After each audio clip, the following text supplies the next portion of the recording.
Soviet संघ का महाशक्ति बनना, उसके बाद विश्व के वर्चस्व की दौड़ में अमेरिका के साथ रहना, अमेरिका के साथ पीछा करना, शीत युद्ध के काल की विभिन्न घटनाएं, सोवियत संघ का इन घटनाओं पर असर और फिर उसके बाद सोवियत संघ का पतन। इस पतन के साथ दो ध्रुवीय विश्व का अंत और इस अध्याय, इस विषय का मूल विषय यहाँ समाप्त। दो ध्रुवीय विश्व एक ध्रुवीय हो गया, राजनीतिक परिस्थितियाँ बदल गईं और इस बदलते राजनीतिक परिप्रेक्ष्य में, जिसमें साम्यवाद समाप्त हुआ और 15 नए देशों का जन्म हुआ और इसके साथ ही सोवियत खेमे के विभिन्न देश अब अपनी नई विदेश नीति बनाने के लिए स्वतंत्र हो गए।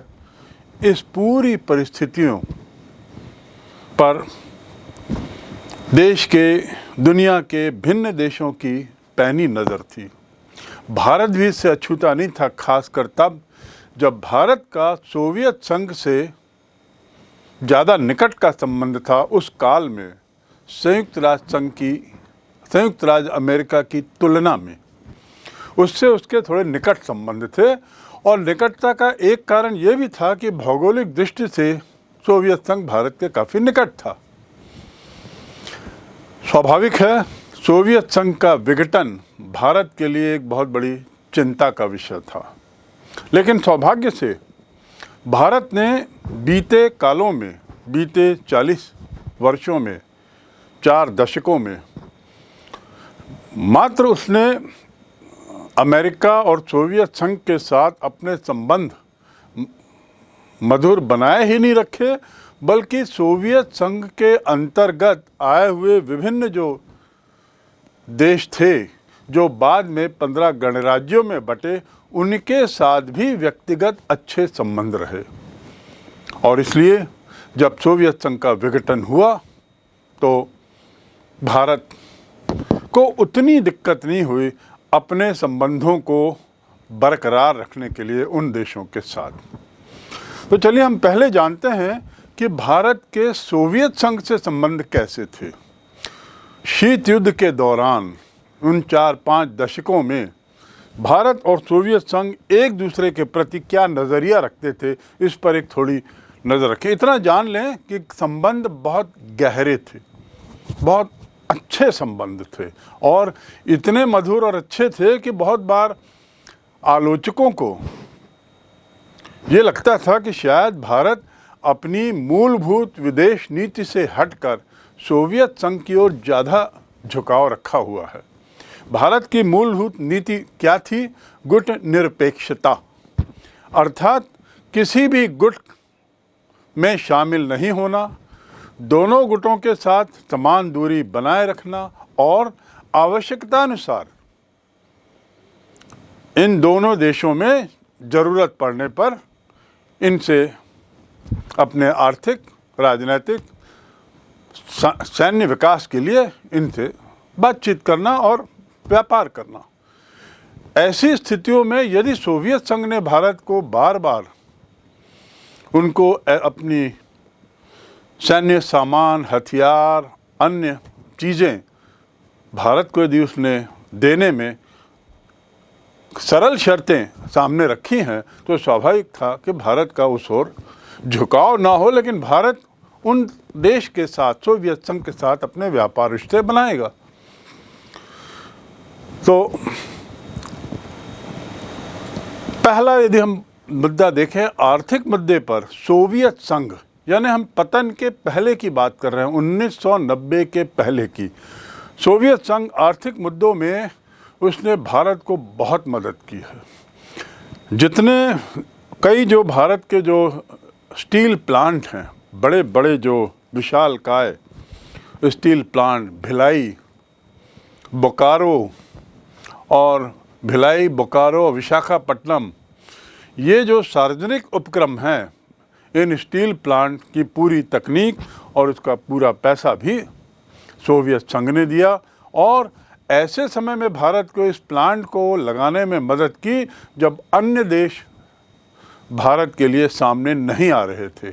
उसका कारण स्वाभाविक था कि अन्य देश मतलब गैर साम्यवादी गुट के देश जो अमेरिका की तरफ थे, ये लोग कुछ अन्य शर्तें भारत से पूरी करवाना चाहते थे।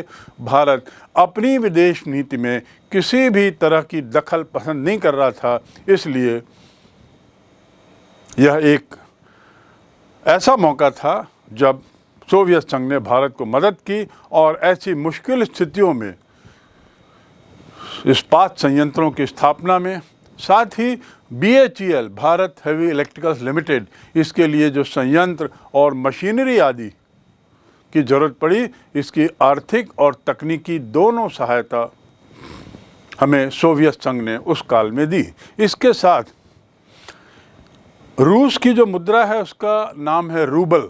जैसे भारत की मुद्रा रुपए कहलाती है, रूस की मुद्रा रूबल कहलाती है।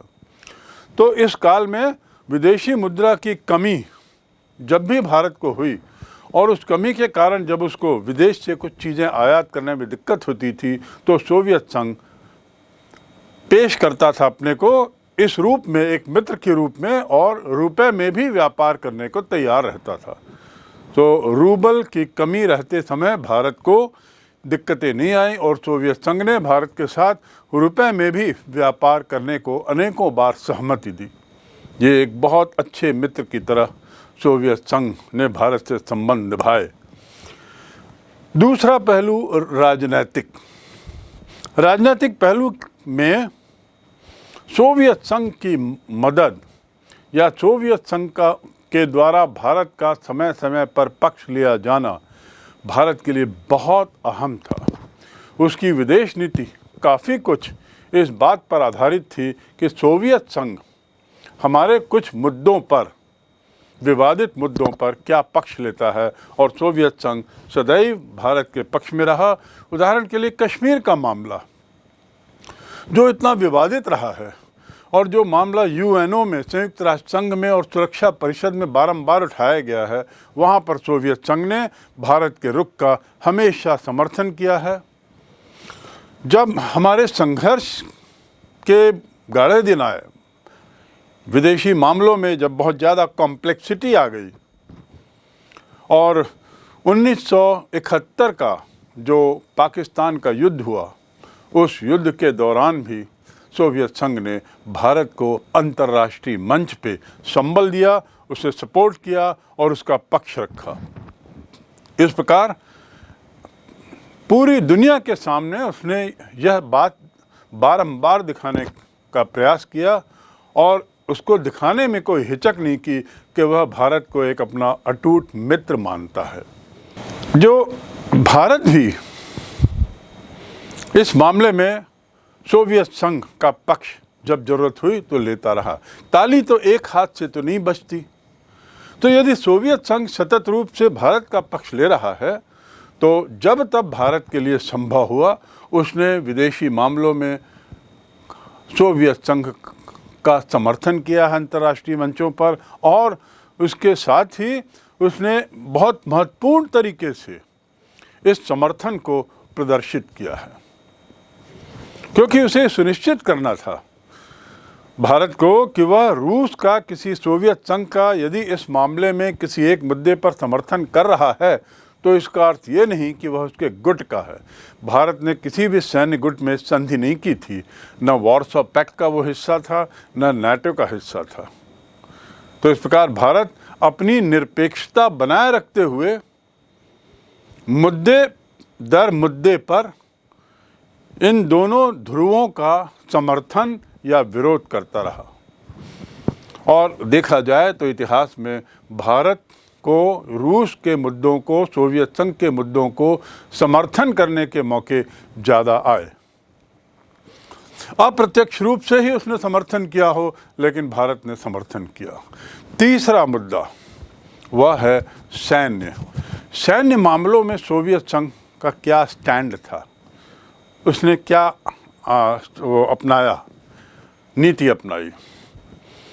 बेबाक, बिना किसी शंका के, बिना किसी संदेह के कहा जा सकता है कि सैनिक हथियारों की आवश्यकताएं, तकनीकी आवश्यकताएं, भारतीय सेना के आधुनिकीकरण, इस सब चीज़ों में सोवियत संघ ने बहुत बड़ी भूमिका निभाई है। उसने ऐसे वक्त में भारत को साजो सामान दिए, ऐसे वक्त में भारत को तकनीकी मदद की, ऐसे वक्त में भारत को ट्रेनिंग आदि दे, भारतीय सैनिकों की ट्रेनिंग आदि में मदद की, जब दूसरे देश सामने नहीं आ रहे थे, जब अन्य देश तैयार नहीं थे।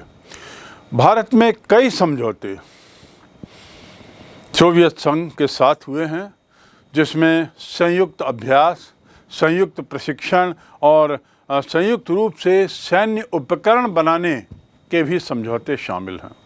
यानी रूस ने तकनीकी मदद देने में भी कोई गला शिकवा नहीं किया और हमेशा भारत की मदद के लिए सामने रहा। आर्थिक, राजनीतिक और सैन्य मामलों के बाद हम समझ सकते हैं कि सोवियत संघ के संबंध भारत से कितने प्रगाढ़ रहे और इसी प्रगाढ़ संबंधों की परिणति भारत और सोवियत संघ के बीच के सांस्कृतिक और अन्य मुद्दों पर देखा जा सकता है, स्पष्ट गोचर है, दृष्टिगोचर है। भारतीय फिल्में, राज कपूर, आवारा और राज कपूर के गाने,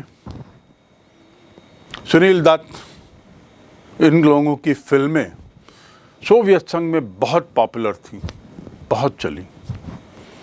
तो ये जो कैरेक्टर जिनके मैंने नाम लिए, ये लोग वहाँ बहुत प्रसिद्ध हुए।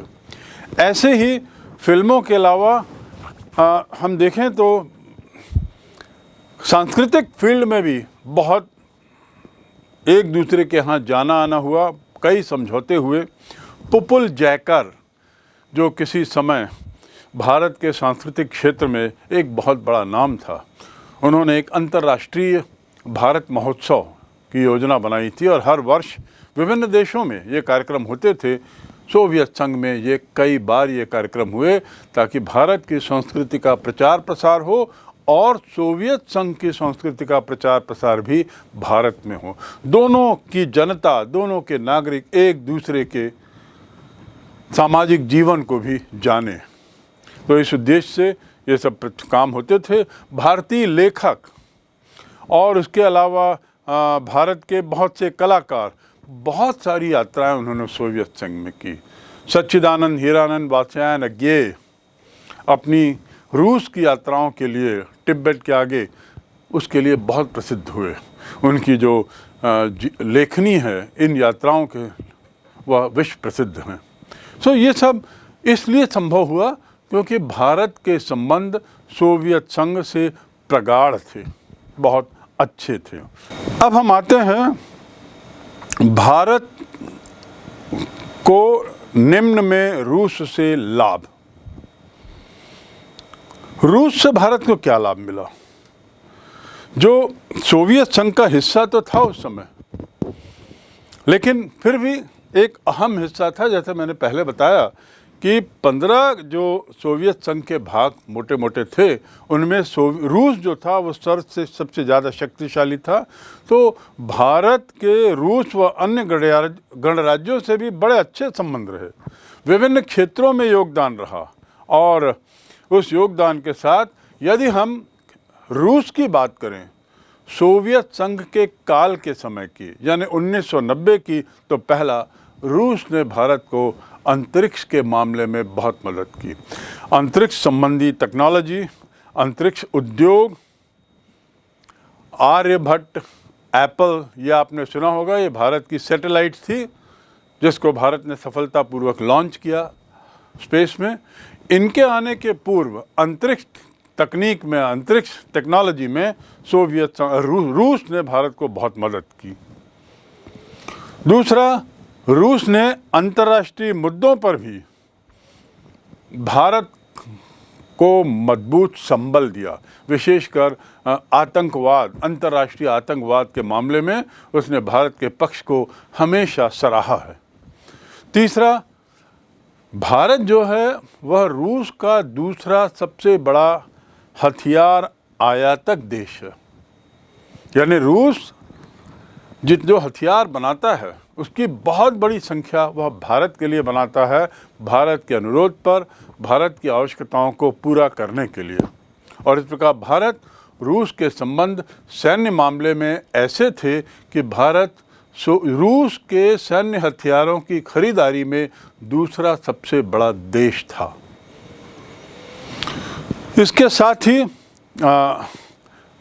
ये भी जानना जरूरी है कि ये खरीदारी, सैन्य आधुनिकीकरण, सैन्य हथियारों का इतना जखीरा भारत में लाने की ज़रूरत क्या थी, खासकर जब भारत विकसित देश नहीं होकर के भी होते हुए भी एक तरीके से निर्धन या विकासशील देश था। ज़रूरत इसलिए थी कि भारत की आप सीमाएं देखें, चारों तरफ बहुत बड़ी सीमा है, चाहे जल सीमा हो चाहे थल सीमा हो। केवल उत्तर में हिमालय कोई ऊंची ऊंची पर्वतों को छोड़ दें तो बाकी जगह हमारी जो सीमा है पूरी पोरस है। इन सीमाओं की सुरक्षा के लिए आवश्यक है कि हम पर्याप्त रूप से सैनिकों का आधुनिकीकरण, सैनिकों के हथियारों का आधुनिकीकरण समय समय पर करते रहें और उसकी पर्याप्त संख्या रखें, और साथ ही ये तकनीक भी रखें कि ये हथियार जो हम उनसे लेते हैं उसे हम मेंटेन भी कर सकें। तो इस कारण हमको उनसे हथियारों की बहुत ज़रूरत पड़ती थी।